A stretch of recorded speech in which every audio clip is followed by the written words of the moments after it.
Hello,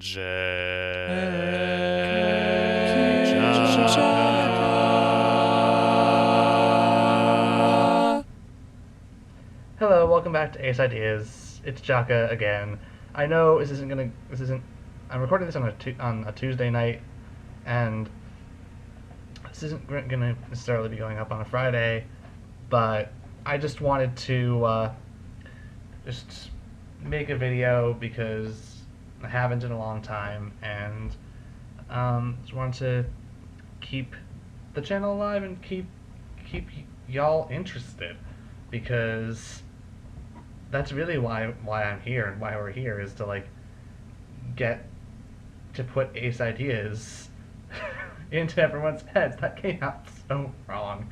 It sounded like I'm trying to Ace brainwash all of you, which is hilarious. But no, I just I want to keep people thinking about asexuality and about ace things, and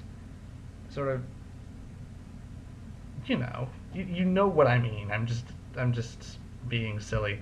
So I guess I'm gonna make these videos almost in response to Kaylee's last couple of videos that she posted on cuddling and on romantic desires, and I think these are both really cool topics. So, and I have a lot to say on both of them because I have a lot to say on a lot of things. I'm a highly opinionated JAKQ, in case y'all haven't noticed. So,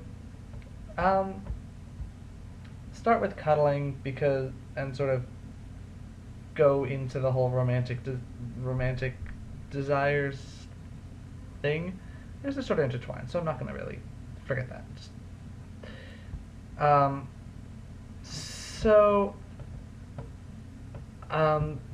I guess where to start. I like cuddling a lot, and it's something, I guess like Kaylee, I'm not so much of a naturally tactile person, but I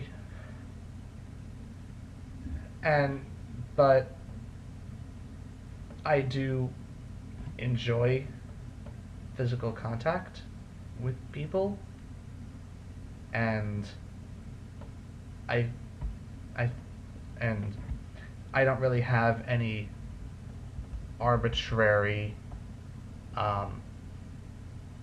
limits, I guess, on physical affection with other people, like how some people would say that they can only they only allow themselves to be physically affectionate with their family members and their significant others, or they have these you can do this with this person, you can do this with this person, whatever. I'm not like that, and I guess that's partially a poly thing because I really blur, just in my daily life, I really blur the lines between a romantic or a queer platonic or romantic. Did I say romantic twice? Platonic, queer platonic, romantic. Those things, or even just platonic romantic, are usually very clear cut binaristic things, constructs for most people, for most monogamous people at least, and even for some poly people, they're like that. But for me, I kind of like to do this, and so the categories aren't the most distinct. They are, but they're not. There's a lot of gray area for me, and especially in terms of physical expression of these relationships. I think because I'm a very tactile I'm a more affectionate person than I let on, and so people kind of get surprised when I get asked a lot if it's okay if somebody hugs me or if they want to cuddle with me or something like that. I get asked these questions a lot, and I appreciate the questions because consent is awesome and very important, and so that's great. But I feel like the reason why people ask these questions, at least to me, is especially if they know that I'm asexual, they would be more likely to like they'd probably think to themselves, "Oh, this person's asexual. Is it okay if we hug, or if is it okay if we like if we're do XYZ affectionate things that I'm comfortable with?" And then I always say, of course, of of course you can hug me. You're whatever. Like I'm fine with hugs or some whatever else I say, or like I'm fine with being cuddled. This kissing, no, that I think that's another reason, maybe another reason why that's people get confused because I'm asexual and repulsed to kissing, and so they might like question what types of physical contact I'm okay with, if any. And um, um, so, like I said, it's important. Like I'd rather be asked the questions. I'd rather people ask the questions, and then I say yes, I'm comfortable with this, than people assume I'm comfortable with something that I'm not and violate my personal space, which is, I'd imagine it's pretty unlikely considering how I lead my life, but it could happen, and also I would rather people ask and then get a confirmation than just assume I'm not interested in being physically affectionate with people, because then that would suck because am I because at the very least most people, or many people, myself included, do get sort of a positive emotional response, a positive physiological response from physical contact with other humans. So cuddling is important to me, and it's important outside of just my romantic relationships. And so is consent. I've been saying that over and over again. Consent before you, always, like, it's good that you. I said it was weird, but it's not bad weird that I get asked these things, because there are a lot of asexuals who are not like me and who are repulsed by physical touch, and they should have their opinions and they should have their boundaries respected, and I should have mine respected, even though what they are doesn't really make sense with what is expected of me, both as an asexual person and also as a person existing in this in American culture like of limiting affection to specific people. And that brings me into romantic desires, because I thought it was interesting, sort of. I really liked Kelly's opinions on, and I liked that she shared them, but mine are pretty different. I think a lot of that is a poly thing. How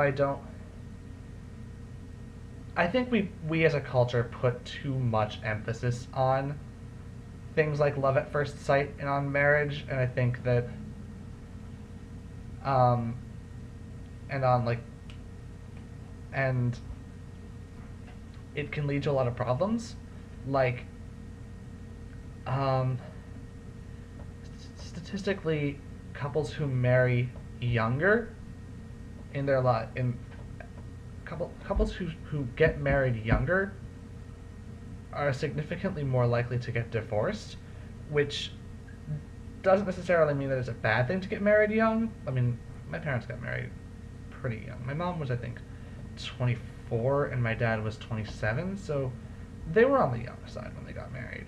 But, like, and I recognize that this isn't a hard and fast rule, but I do think that it is important to sort of take a look at yourself and take a look at your relationship before you decide where that relationship is going to progress. Whether that relationship is platonic, queer platonic, romantic, or anything in between. And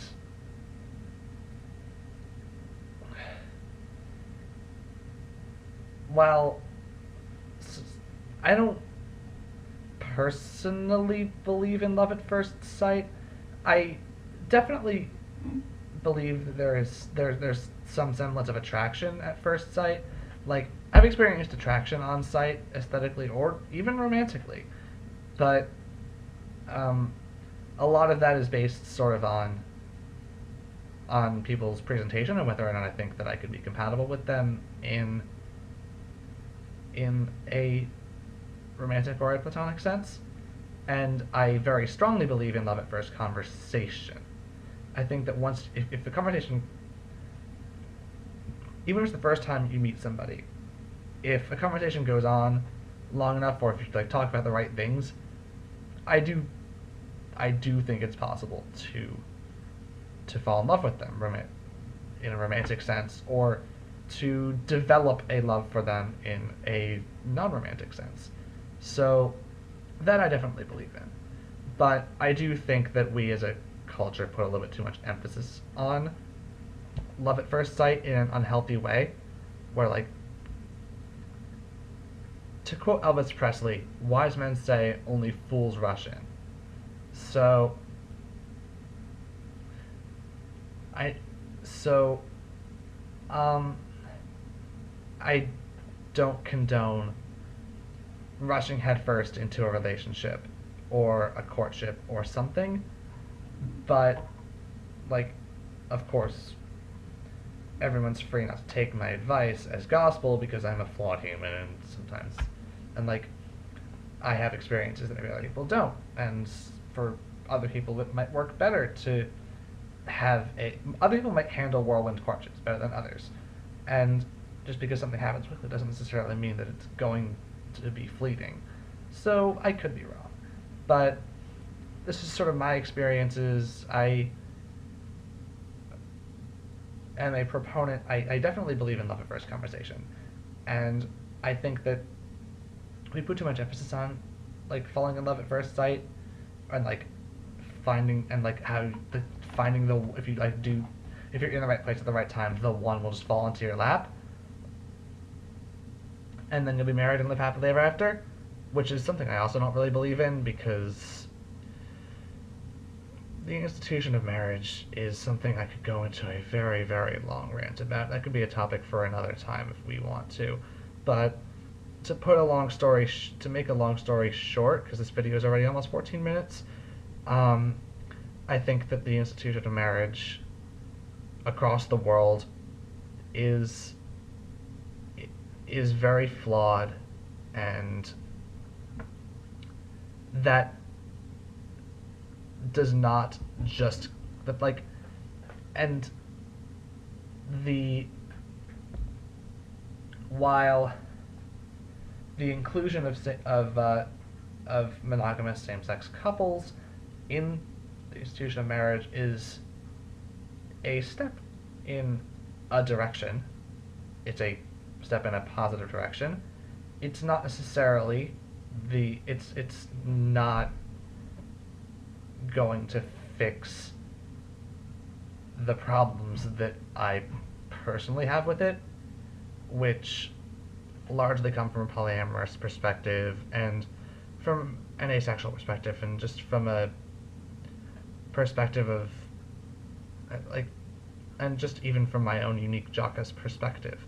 I think that the system we have is geared in such a way that it doesn't include a lot of people. Even if monogamous same-sex couples are included, that still leaves a lot of polyamorous people out that leaves a lot of polyamorous people out, that leaves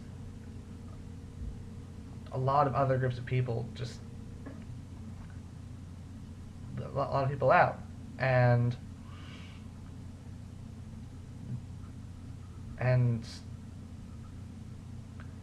whatever, I'm going to go on this rant another day.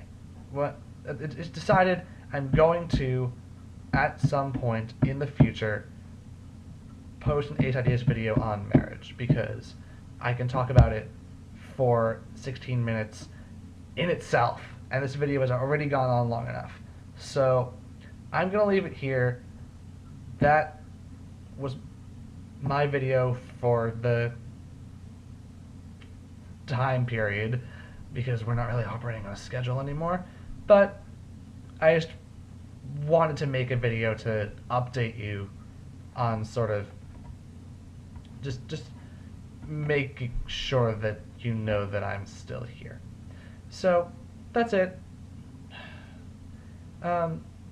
If you have a comment, then please share it with me, and if you want to see more videos, then watch the rest of the videos that I and the rest of the team have posted, and subscribe to us, and all of that fun YouTube plug stuff.